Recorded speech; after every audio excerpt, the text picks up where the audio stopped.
Hello everyone, this is Dipali girl. Welcome back to my channel DG Pathshala.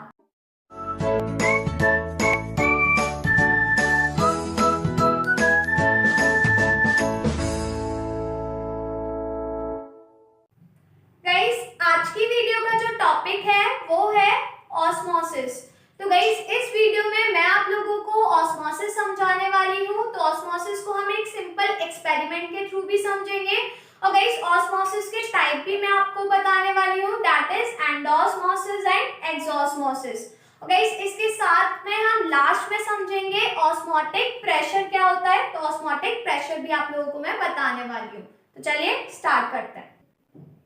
Guys, osmosis वो phenomenon होता है जिसमें mainly water के molecules का movement होता है from more dilute solution to less dilute solution.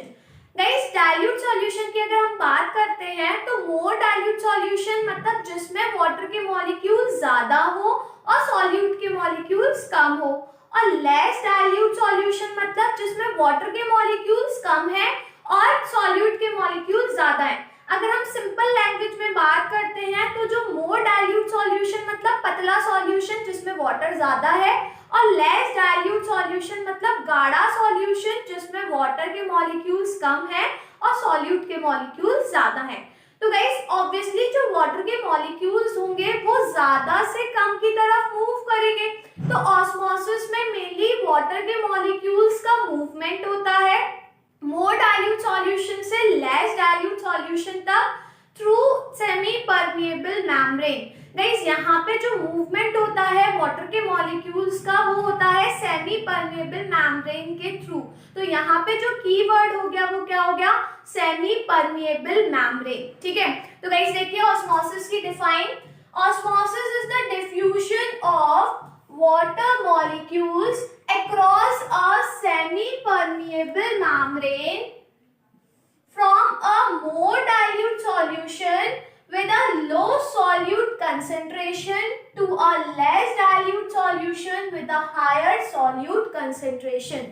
तो guys, osmosis में वाटर के मॉलिक्यूल्स का डिफ्यूजन होता है अक्रॉस सेमी परमिएबल मेम्ब्रेन, बीच में सेमी परमेबल मेम्ब्रेन प्रेजेंट होती है, और जो वाटर के मॉलिक्यूल्स मूव करते हैं वो कहां से कहां तक मूव करते हैं, from more dilute solution, more dilute solution मतलब जिसमें सॉल्यूट कम प्रेजेंट हो और वाटर ज्यादा प्रेजेंट हो, टू लेस डाइल्यूट सॉल्यूशन मतलब जिसमें वाटर कम प्रेजेंट हो और सॉल्यूट ज्यादा प्रेजेंट हो। ठीक है, तो गाइस याद रखिएगा कि ऑस्मोसिस में वाटर के मॉलिक्यूल्स का मूवमेंट होता है, वो भी किसके थ्रू, सेमी परमेबल मेम्ब्रेन के थ्रू।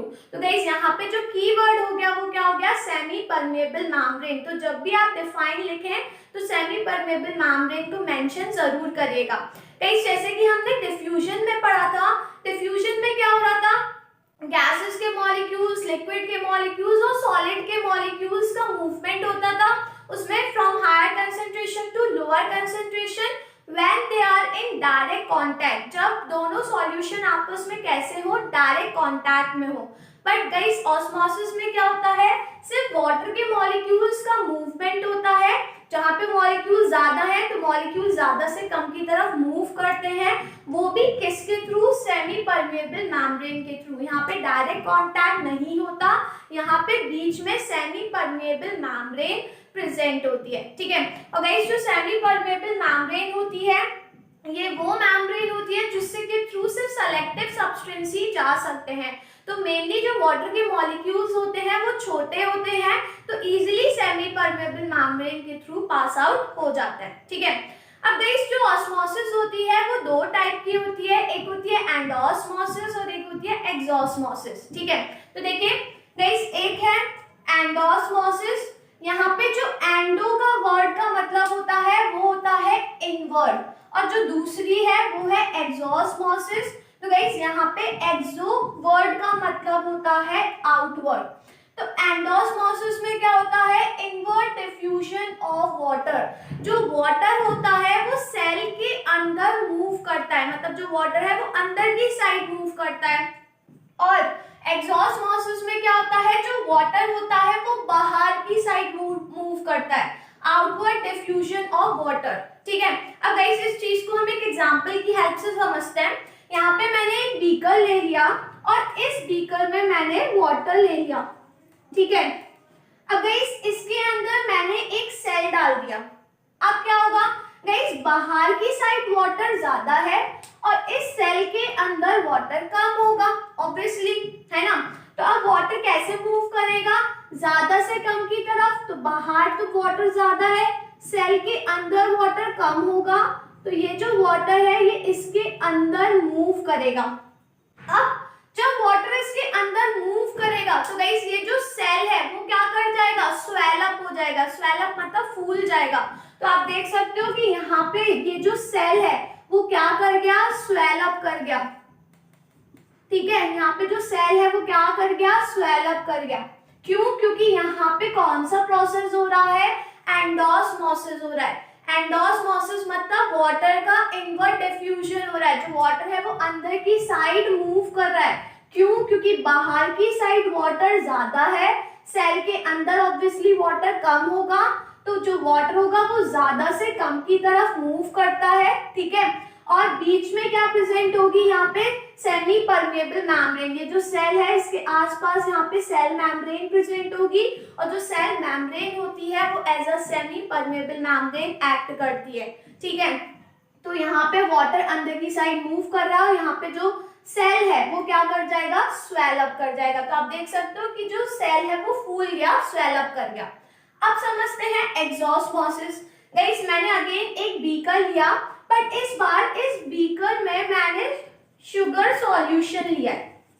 ठीक है, अब गाइस शुगर सॉल्यूशन का मतलब है कि इसमें शुगर भी होगी प्लस वाटर भी होगा।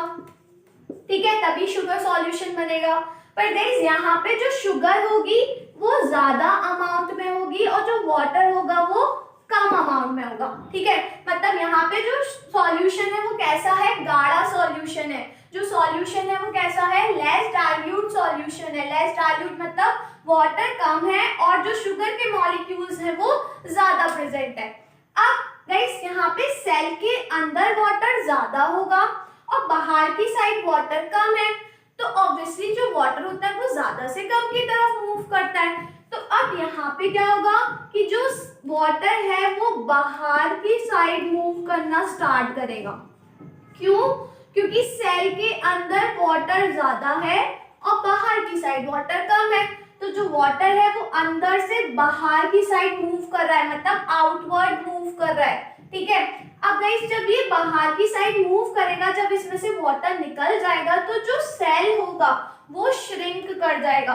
तो यहाँ पे ये जो सेल है वो क्या कर गया, श्रिंक कर गया। तो आप देख सकते हो कि सेल में से वाटर बाहर आ गया और सेल क्या कर गया, श्रिंक कर गया।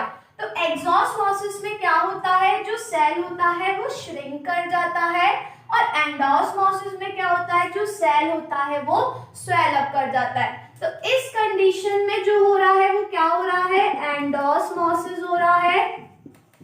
बट जो सेकंड कंडीशन है उसमें क्या हो रहा है, एग्जॉस्मोसिस हो रहा है। ठीक है, तो याद रखिएगा एंडोस्मोसिस मतलब वाटर अंदर की साइड मूव करता है, इनवर्ट डिफ्यूजन होता है। एग्जॉस्मोसिस मतलब वाटर बाहर की साइड मूव करता है, आउटवर्ड डिफ्यूजन होता है। जब वाटर अंदर की साइड मूव करेगा सेल के अंदर, तो ऑब्वियसली जो सेल होगा वो स्वेल अप कर जाएगा, और अगर वाटर बाहर की साइड मूव करेगा तो ऑब्वियसली जो सेल होगा वो श्रिंक कर जाएगा। अब इसको एक एग्जांपल से समझते हैं। गाइस मैंने एक बलून लिया और बलून के अंदर मैंने वाटर फिल करा, तो जो बलून होगा वो स्वेल अप कर जाएगा, फूल जाएगा ऑब्वियसली। पर जब मैं बलून में से वाटर निकाल दूंगी तो बलून श्रिंक कर जाएगा। ठीक है, तो सेम यहाँ पे भी वही कंडीशन हो रही है। बट गाइस यहाँ पर जो मूवमेंट हो रहा है वो किसके थ्रू हो रहा है, सेमी परमेबल मेम्ब्रेन के थ्रू। यहाँ पे सेल मेम्ब्रेन प्रेजेंट होगी, तो ये हो गई यहाँ पे cell membrane, this is cell membrane जो कि as a semi permeable membrane act कर रही है। ठीक है, तो यहाँ पे जो मूवमेंट हो रहा है वो किसके थ्रू हो रहा है, सेमी परमेबल मेम्ब्रेन के थ्रू। तो इस वजह से ये क्या हो गया, एक ऑस्मोसिस हो गया। पहली वाली कंडीशन में एंडोऑस्मोसिस हो रहा है, दूसरी वाली कंडीशन में एक्सोऑस्मोसिस हो रहा है। ठीक है, तो गाइस इसको याद रखिएगा और इसको नोट कर लीजिए। गाइस अब हम ऑस्मोसिस को एक एक्सपेरिमेंट के थ्रू समझते हैं। तो गाइस यहाँ पे मैंने एक एक्सपेरिमेंटल सेटअप लिया है जिसमें ये हो गया थिस्टिल फनल, दिस इज थिस्टिल फनल। एक मैंने बीकर ले लिया और गाइस इस बीकर में मैंने वाटर ले लिया। ठीक है, अब ये जो थिस्टिल फनल है, इस थिस्टिल फनल के अंदर हमने ले लिया शुगर सॉल्यूशन और ये स्टैंड हो गया जिसपे ये पूरा सेटअप अरेंज है। ठीक है, तो ये पूरा एक सेटअप हो गया। अब गाइस इस सेटअप के थ्रू हम समझते हैं ऑस्मोसिस का प्रोसेस। गाइस ये जो थिस्टिल फनल है इसके अंदर शुगर सॉल्यूशन भरा है, बीकर में वाटर फिलअप है। थिस्टिल फनल का ये जो एंड है यहाँ पे प्रेजेंट है सेलोफिन पेपर, यहाँ पे नीचे की साइड हमने क्या लगा दिया, सेलोफिन पेपर। गाइस यहाँ पे जो सेलोफिन पेपर है ये as a semi permeable membrane act कर रहा है यहाँ पर। ठीक है, तो ये हो गया सेमी परमिएबल मेम्ब्रेन की तरह यहाँ पे ये एक्ट कर रहा है सेलोफिन पेपर। अब गाइस कुछ टाइम के लिए हम इस सेटअप को एज इट इज रहने देंगे, तो कुछ टाइम बाद हम क्या नोटिस करेंगे गाइस, यहाँ पे शुगर सॉल्यूशन का ये जो लेवल है ये लेवल हो गया initial level, this is initial level. अब कुछ टाइम बाद हम क्या नोटिस करेंगे कि यहाँ पे ये जो शुगर सॉल्यूशन का लेवल है ये इंक्रीज हो जाएगा। हम कुछ टाइम तक यहाँ पे इसको ऐसे ही छोड़ देंगे और कुछ टाइम बाद हम नोटिस करेंगे, हम यहाँ पे इनिशियल लेवल मार्क कर देंगे। कुछ टाइम बाद हम देखेंगे कि यहाँ पे जो लेवल है वो राइज अप कर जाएगा और गाइस यहाँ पे ये जो लेवल आया दिस इज फाइनल लेवल। ये लेवल कौन सा आया, फाइनल लेवल। अब हम समझते हैं कि ऐसा इसमें क्या हुआ। गाइस यहाँ पे बीकर के बाहर, बीकर के अंदर वाटर प्रेजेंट था और जो थिस्टिल फनल है इसके अंदर शुगर सॉल्यूशन था। गाइस शुगर सॉल्यूशन का मतलब कि इसमें वाटर कम अमाउंट में प्रेजेंट होगा और जो शुगर है वो ज्यादा अमाउंट में प्रेजेंट होगी। ठीक है, यही मतलब हुआ। अब बाहर की साइड वाटर ज्यादा है, इसके अंदर वाटर कम है, तो गाइस यहाँ पे क्या होगा कि जो वाटर है वो इसके अंदर मूव करना स्टार्ट करेगा। ठीक है, तो धीरे धीरे करके यहाँ पे वाटर अंदर की साइड मूव करा और यहाँ पे जो लेवल है वो इंक्रीज कर जाएगा। अब आप ये सोचेंगे कि यहाँ पे हमने जो थिस्टिल फनल है उसको उल्टा रखा है, तो इसके अंदर का जो शुगर सॉल्यूशन है वो बीकर में क्यों नहीं गिरा। आपके ऑब्वियसली माइंड में ये क्वेश्चन आ रहा होगा कि जो शुगर सॉल्यूशन है वो बीकर के अंदर क्यों नहीं गिरा, क्योंकि गाइस यहाँ पे हमने सेलोफिन पेपर लगाया है और ये जो सेलोफिन पेपर है ये as a semi permeable membrane यहाँ पे एक्ट कर रहा है। इसका मतलब कि जो वाटर के मॉलिक्यूल्स हैं वो तो इसके थ्रू पास हो सकते हैं, पर जो शुगर के मॉलिक्यूल्स हैं वो इसके अंदर नहीं आ सकते, क्योंकि जो शुगर के मॉलिक्यूल्स होते हैं वो थोड़े बड़े होते हैं, तो वो मॉलिक्यूल इस मेम्ब्रेन के थ्रू पास नहीं हो सकते, तो जो शुगर सॉल्यूशन होगा वो बीकर में नहीं गिर पाएगा। ठीक है, अब गाइस देखिए यहाँ पे मैंने एक और स्ट्रक्चर बनाया है, अब इसको हम और डिटेल में समझते हैं। गाइस ये जो पूरा पोर्शन है ये इतना पोर्शन शो कर रही हूँ मैं यहाँ पर, इस पोर्शन का हम यहाँ पे क्रॉस सेक्शन शो कर रहे हैं। ठीक है, सिर्फ इतना ये जो पोर्शन है ना ये वाले पोर्शन का। गाइस देखिए यहाँ पे ये बीच में हो गई semi permeable membrane, so this is semi permeable membrane.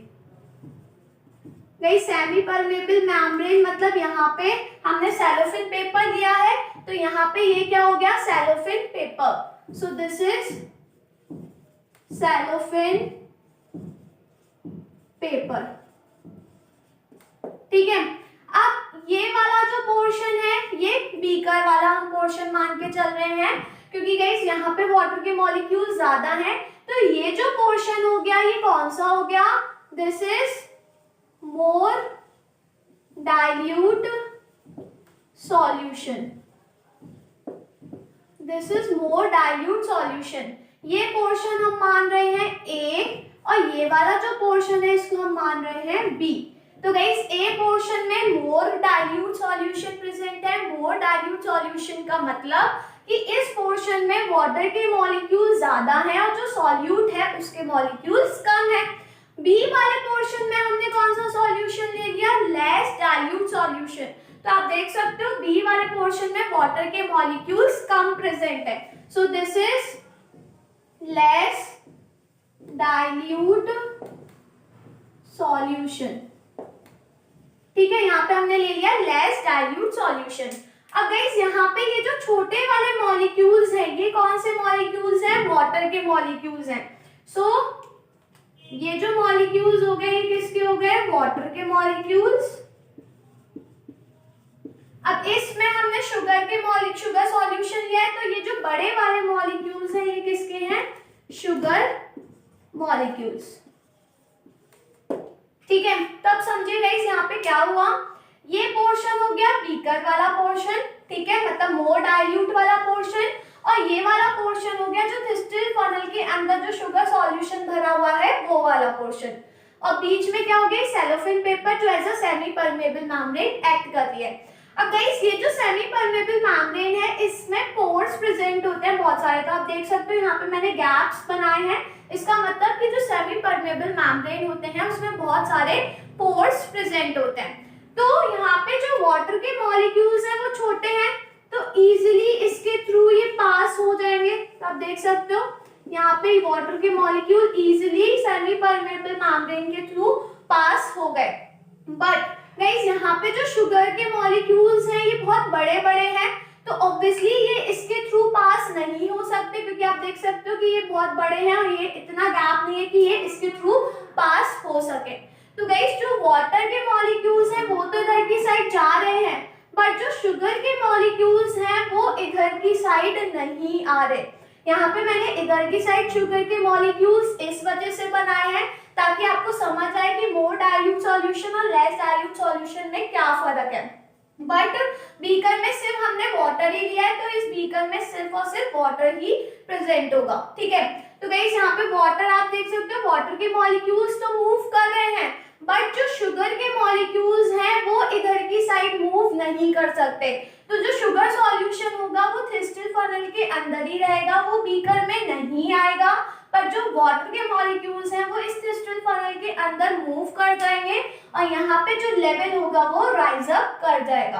तो इस एक्सपेरिमेंट से हमें पता चला कि ऑस्मोसिस का यहाँ पे प्रोसेस हो रहा है, क्योंकि जो वाटर के मॉलिक्यूल्स हैं वो इसके अंदर मूव कर रहे हैं और जो लेवल है वो इंक्रीज अप हो गया। ठीक है, अब गाइस यहाँ पे हमने इस सेटअप में सेलोफेन पेपर यूज करा है, तो ये देख सकते हो आप, सेलोफेन पेपर हम यहाँ पे यूज कर सकते हैं, या फिर एग की मेम्ब्रेन हम यूज कर सकते हैं, या फिर एनिमल ब्लैडर हम यहाँ पे यूज कर सकते हैं, क्योंकि ये तीनों ही यहाँ पे as a semi permeable membrane act करते हैं। तो गाइस एग्जाम में हो सकता है आप लोगों को यहाँ पे सेलोफेन पेपर की जगह एग मेम्ब्रेन दे दें और आपसे पूछे कि यहाँ पे जो एग मेम्ब्रेन है वो कैसे एक्ट कर रही है, तो आप लिखेंगे as a semi permeable membrane. या फिर कोई भी एनिमल का ब्लैडर दे सकते हैं, जैसे गोट का गॉल ब्लैडर दे सकते हैं, तो आपसे पूछेंगे कि यहाँ पे गोट का जो गॉल ब्लैडर है वो कैसे एक्ट कर रहा है, तो आप लिखेंगे as a semi permeable membrane. ठीक है, बट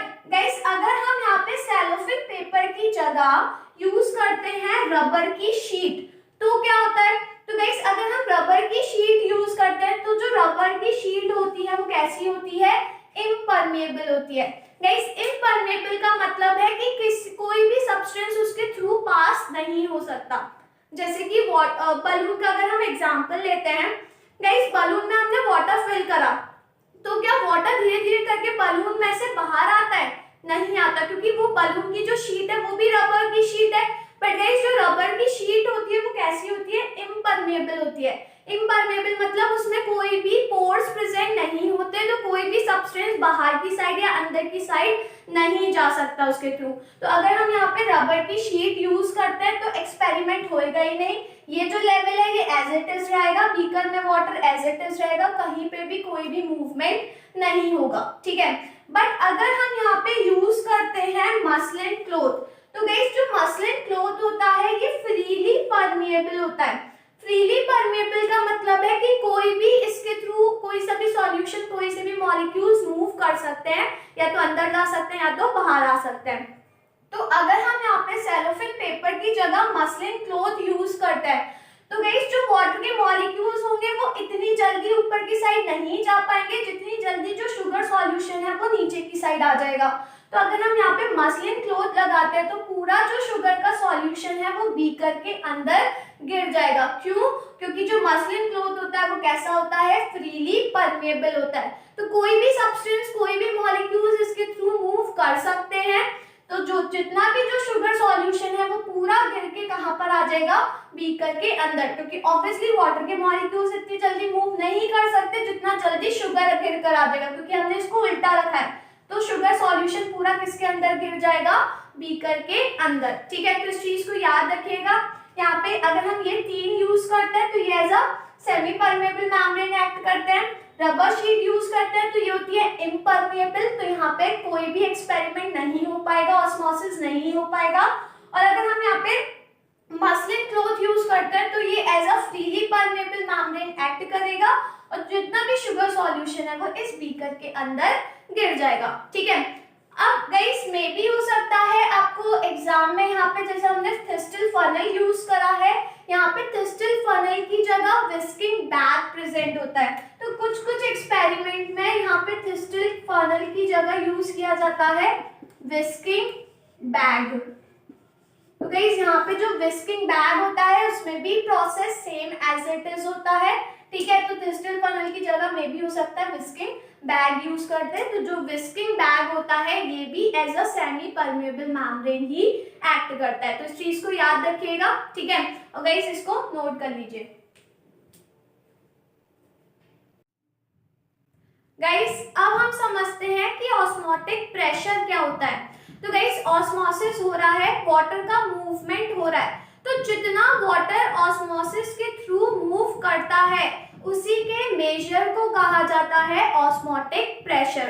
तो गाइस देखिए, osmotic pressure of a solution is a measure of it tendency to take in water by osmosis. Guys osmotic pressure जो होता है वो मेजर होता है कि कितना ऑस्मोसिस के थ्रू जो वाटर है वो मूव कर रहा है, कितनी टेंडेंसी है कि जो वाटर है वो ऑस्मोसिस के थ्रू मूव कर सकता है। तो उसी के मेजर को कहा जाता है ऑस्मोटिक प्रेशर। ठीक है, जैसे ऑस्मोसिस हो रहा है, वाटर मूव कर रहा है, तो कितना वाटर मूव कर रहा है ऑस्मोसिस के थ्रू, तो दैट इज ऑस्मोटिक प्रेशर।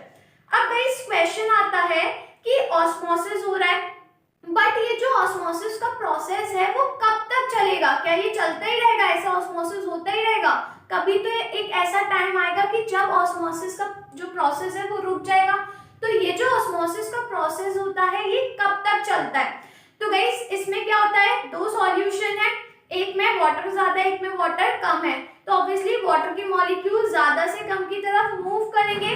तो ऑस्मोसिस का प्रोसेस तब तक चलेगा जब तक कि जो वाटर के मॉलिक्यूल्स होंगे वो दोनों ही साइड इक्वली डिस्ट्रीब्यूट नहीं हो जाते, तो तब तक ऑस्मोसिस का प्रोसेस चलता रहेगा। तो गाइस देखिए, क्वेश्चन है how long can osmosis continue, कि जो ऑस्मोसिस का प्रोसेस है वो कब तक चलेगा? तो गाइस इसका आंसर है osmosis should continue until the concentration of water molecule become equal on both side of the membrane. Osmosis का प्रोसेस तब तक चलेगा जब वाटर के मॉलिक्यूल्स दोनों ही साइड पर इक्वल अमाउंट में नहीं हो जाते, क्योंकि बीच में सेमी परमेबल मेम्ब्रेन है, एक ये सॉल्यूशन है और एक इधर वाला सॉल्यूशन है। तो जो ऑस्मोसिस का प्रोसेस है, वाटर का मूवमेंट है, वो तब तक वाटर मॉलिक्यूल्स मूव करेंगे जब तक दोनों ही साइड पर वाटर मॉलिक्यूल्स इक्वल नहीं हो जाते, वाटर का जो कंसंट्रेशन है वो इक्वल नहीं हो जाता, तो तब तक ऑस्मोसिस का प्रोसेस चलता रहता है। ठीक है, तो गाइस इस चीज को याद रखिएगा और इसको नोट कर लीजिए। अगर आपको ये वीडियो पसंद आई हो तो वीडियो को लाइक करिए, शेयर करिए और चैनल को सब्सक्राइब करिए। तो अब मैं आपसे मिलती हूँ मेरी अपकमिंग वीडियो में एक नए टॉपिक के साथ। तब तक बने रहिए मेरे साथ, और हाँ, मेरे साथ बायोकेमिस्ट्री पढ़ते रहो ना, and be safe from corona.